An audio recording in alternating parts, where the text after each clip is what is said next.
Okay, so here we are with part 2 of terms and background information. I'm still going to try to do this outside, even though it's starting to get dark. I did turn on some lights. I apologize if the lighting is weird. I'm still working on where to film, when to film, so on and so forth. You'll see kind of the back half of the class will be videos that I filmed for the second half of last term. They're from my basement, so who knows where I could be. Maybe I'll be on my deck, maybe I'll be in the basement, maybe I'll be at somebody else's house. Who knows? We'll see how it goes. So, but building on this background and so forth, I did want to point out that if you have your textbook already, you can look at the table of contents and determine which school of philosophy John Cottingham, the editor, is from, right? Based just on what you know, what I told you last time, right? So we have analytic philosophers and what they're going to focus on, continental philosophers and what they're going to focus on. And remember, Cottingham is the one who edited the book, so he's the one that determined the order of importance, right? The most important stuff's going to be at the beginning, the least important stuff's going to be towards the end. And this is a good compendium of all of philosophy. But Cunningham's going to put what he thinks the good stuff is at the beginning, okay? And so it's broken up into different sections and different parts. Within those parts, then they're chronological. Part 1, knowledge and certainty. I mean, we can just close the book right there, right? I mean, if the most important thing in all of philosophy is what he entitles knowledge and certainty, epistemology, bam, analytic philosopher, right? Boom, we're done. We already know. Part 1, right? But just to further prove my point, to give more evidence, more justification, let's see what part 2 is. Oh, being and reality, the metaphysics stuff, and the ontology stuff. Interesting. I wonder what he thinks the third most important thing is. Language and meaning. Oh yeah, language. What do you mean when you say? Let's analyze words. Let's analyze arguments. Let's think about things like logic. Yeah, that's how you get to knowledge. Sure, totally makes sense. Fourth then, mind and body. So we're getting more into philosophy of science stuff. Neuroscience. Is there a distinction between mind and body or not?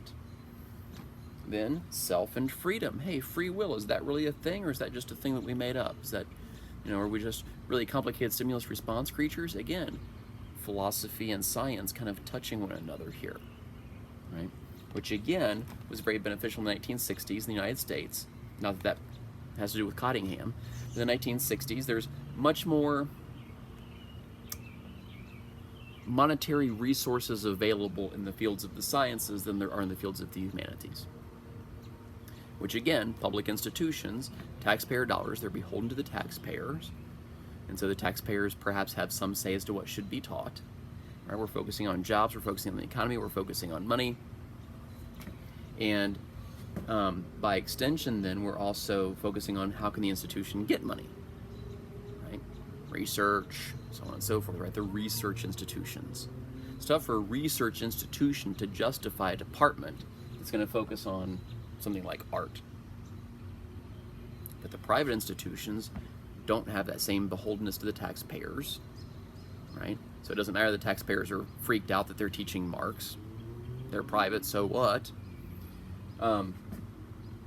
And that's the place where you would expect something like the humanities to flourish, would be a small private school somewhere, not a big research institution. But anyway. Then the sixth most important thing in all of philosophy, says Cottingham, or Cottingham thinks, God and religion. Okay. Then we're back to science. Science and method, part 7. Part 8, now we get into ethics. Ethics is the 8th most important thing in all of philosophy for Cottingham. Morality and the good life. Number 9, problems in ethics. Part 10, authority in the state. So now we're getting into the politics stuff. 11, beauty and art. The aesthetics. Right? Notice how towards the back of the book that is. Like, he probably doesn't want to include it at all, but he feels he has to. But look where it is towards the end. It's not important. And then number 12, human life and its meaning. All the wisdom stuff is buried in the back. And, by the way, Cottingham happens to be British. Yay. Okay, so. Another Brit, however, Bertrand Russell. This is from his book, The Problems of Philosophy, which again is a nice text that a lot of institutions use as an intro text. Helps to frame some of the discussions nicely. This is how he ends the book. This is the concluding paragraph. To sum up our discussion of the value of philosophy, philosophy is to be studied, not for the sake of any definite answers to its questions, since no definite answers can as a rule be known to be true, but rather for the sake of the questions themselves, because these questions enlarge our conception of what is possible, enrich our intellectual imagination, and diminish the dogmatic assurance which closes the mind against speculation.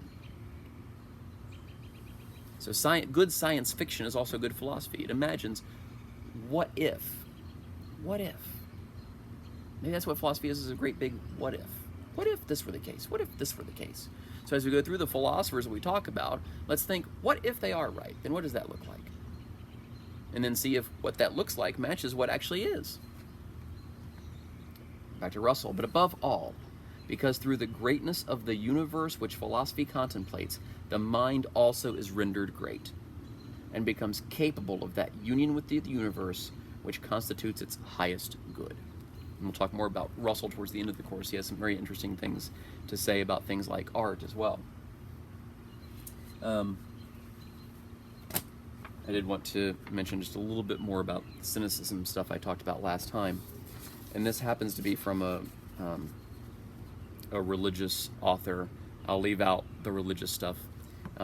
He begins by trying to understand cynicism. Cynicism and nihilism really one and the same thing here. And he starts, the opposite of a childlike spirit is a cynical spirit. So remember those 10 commandments. Commandment number 1, allow that spirit of wonder to flourish. Be like a child. Cynicism is the exact opposite of that. Skeptical of everything all the time. He goes on. It's easier for me to feel skepticism, nihilism, cynicism, and nothing than to feel deep passion. Right? Deep passion sometimes gets ridiculed, right? What's up with the crazy prof who's wearing a tie in the summer on his deck while, shooting videos to be uploaded to YouTube for the class that he's teaching, right? Frequently in my teacher evaluations are things like passion, passion, passion, passion, passion. I was thinking about this the other day when I was out for my walk. I try to take frequent walks. It's good for the mind, right? Moving body, moving mind, good fresh air and all that stuff. Sunshine, blah, blah, blah. So anyway, at a PhD, right, you think, oh, wow, they're super knowledgeable in their field. And one would presume and hope that they are, right?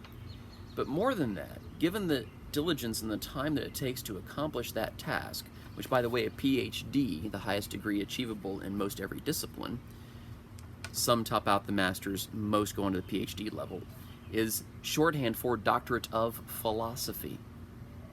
The whys behind the discipline. A PhD of mathematics, a doctorate of philosophy in mathematics.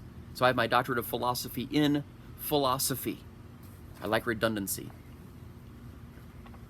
Really the reason is because philosophy is the broader umbrella, right? Universities were founded upon the principles of philosophy. Frequently, back in olden times, universities, the presidents of the university were philosophy faculty members.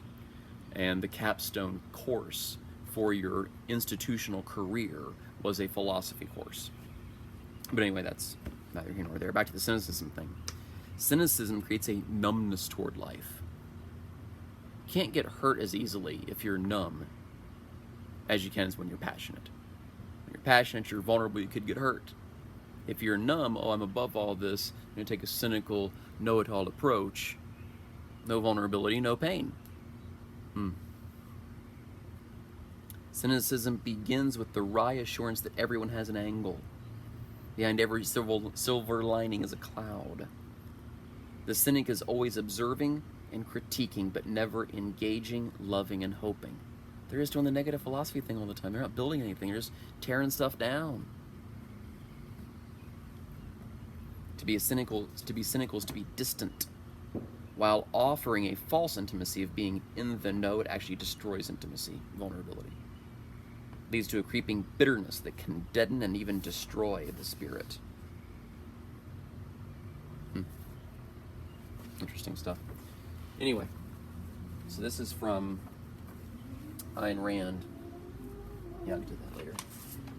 This is from Ayn Rand, the author of The Fountainhead, Anthem, Atlas Shrugged, so on and so forth. And this is in a commencement speech she gave at West Point in 1974, entitled Philosophy, Who Needs It? And so she begins, I'm a fiction writer, so let's start with a short story.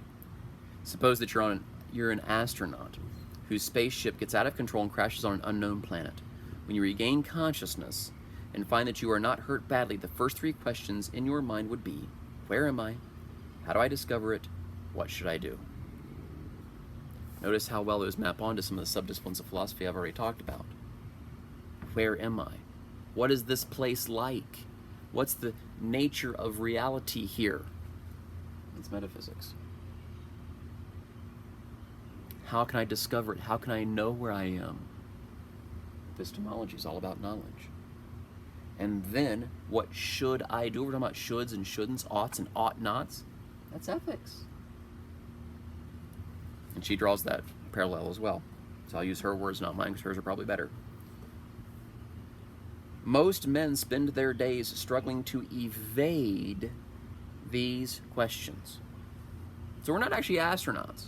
We were on this strange planet that we're thrown into, not given an instruction manual, forced to figure it out on our own, with others, so on and so forth. We'll talk about some of those issues later.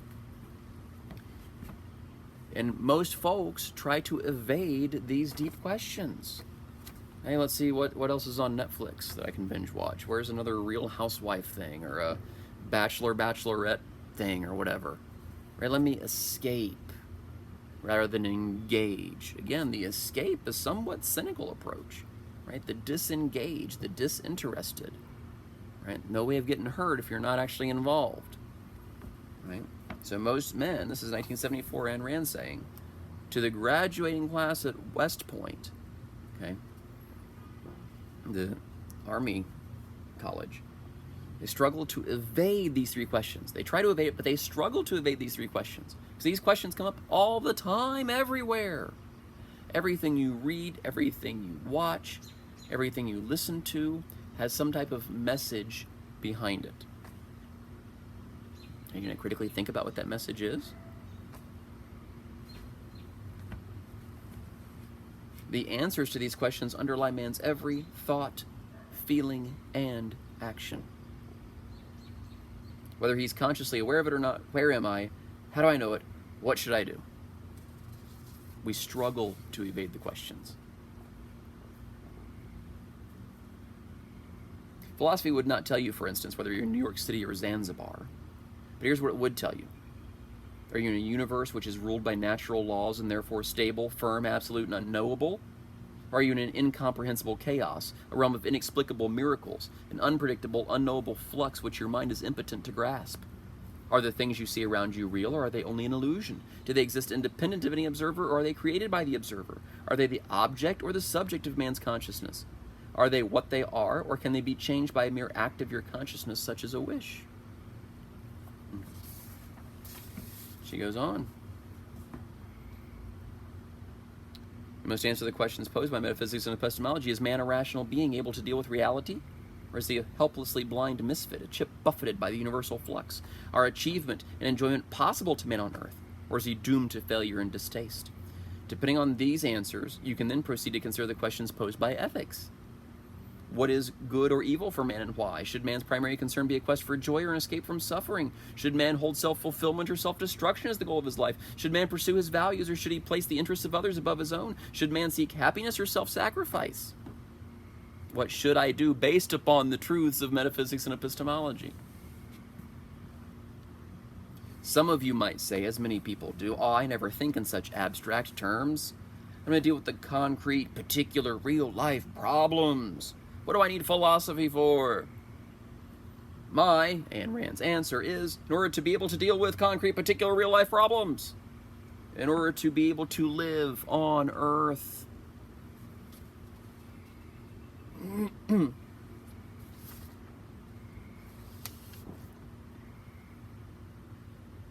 This is how she defines philosophy. A philosophic system is an integrated view of existence. As a human being, you have no choice about the fact that you need a philosophy. Your only choice is whether you define your philosophy by a conscious, rational, disciplined process of thought and scrupulously logical deliberation, or let your subconscious accumulate a junk heap of unwarranted conclusions, false generalizations, undefined contradictions, undigested slogans, unidentified wishes, doubts, fears, thrown together by chance, but integrated by your subconscious into a kind of mongrel philosophy and fused into a single solid weight of self-doubt, like a ball and chain in the place where your mind's wings should have grown. Back to the cynic again. Perhaps the cynic has this ball and chain of doubt, but then projects the doubt as self-assurance. No, I know that there is nothing to doubt because there is no truth. Maybe that's too psychological. Although psychology also does have a basis in philosophy. Freud majored in biology, minored in philosophy. William James was a psychologist first, then started writing philosophy. Actually wrote a brief introduction to the field of psychology. And we'll talk more about that connection later on. Because psychology doesn't begin with Freud. It actually begins with a philosopher. We'll talk about that. And so I'll end the kind of background section. So for next time, read Seneca and Lucretius and Augustine. And if you have the chance, go ahead and read Montaigne and Schopenhauer too. So those are the 5 we're going to focus on next week. So read as many of those as you can, but don't read so many of them that you get them confused, because they're all individual thinkers with their own ideas, okay? And we're starting at the end of the book. We're focusing on human life and its meaning first. Then we'll get into the metaphysics, epistemology stuff. So we're going to start over here, then move to here. So we're going to start with the life stuff. And this is from a magazine out of Britain called Philosophy Now, which attempts to make philosophy more palpable to the general public. And this is an article from Wayne Buck, and this is a letter that he writes to his class. This is part of his syllabus when he teaches, called Welcome to My Philosophy Class. And so I'm just going to hit some highlights here, because this is good stuff. Philosophy consists of a series of problems and investigations into those problems. Right? Whether it be knowledge, nature of reality, how to treat one another, art, life itself, problems, right? One attempts to solve, that's really getting dark. One attempts to solve each problem by making claims which purport to be true, and by backing those claims with arguments. So again, right? Objective truth with evidence, presenting in the form of an argument, premises followed by the conclusion. Let me give you a tip for reading philosophy. Philosophy articles and books cannot be read as you read a novel or newspaper article. You have to study each book or article, rereading it several times.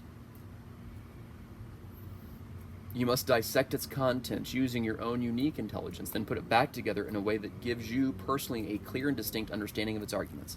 The author must be interrogated, forced to admit the hidden assumptions in his arguments and the flaws in his reasoning. At the same time, you should bend over backwards to give him the benefit of the doubt, to see your objections as potential misunderstandings of what he means. If you find a mistake in the argument, you must do your best to patch it up for the author and make his case as strong as possible, especially if you disagree with the argument. For only if you can imagine how the author would respond to your criticism can you be assured of not misunderstanding him, or of not overlooking a point in his favor. So reading a philosophy text is an activity. Make outlines, mark up the page with comments and questions and doubts, read from the middle, from the end, from the beginning, and discuss it with your classmates or friends.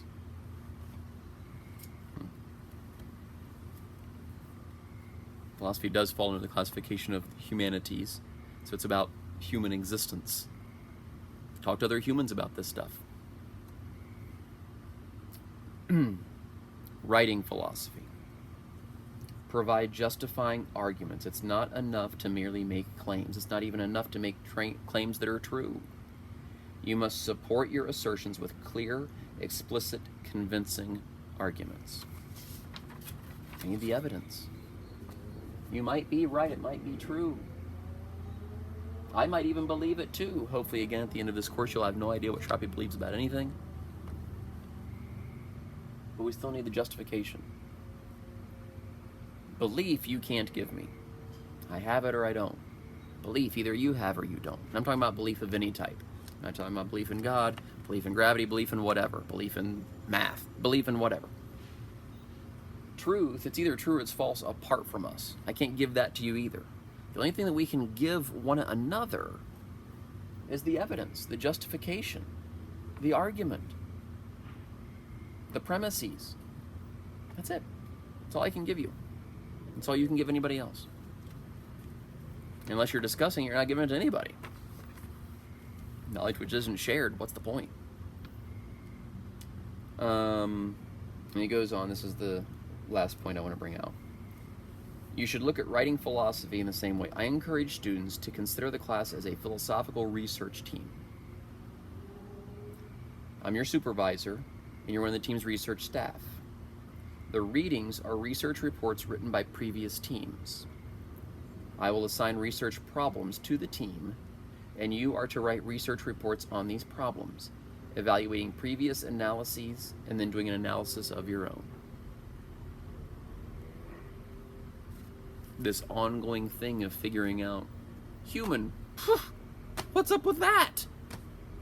It's an ongoing thing. The people we read are going to weigh in their previous research projects. We need to analyze them, we need to understand them, critically analyze them, see if there's anything of value in them, see what we can dismiss and get rid of, and really with the ultimate goal of writing our own research project up here, that thing called life.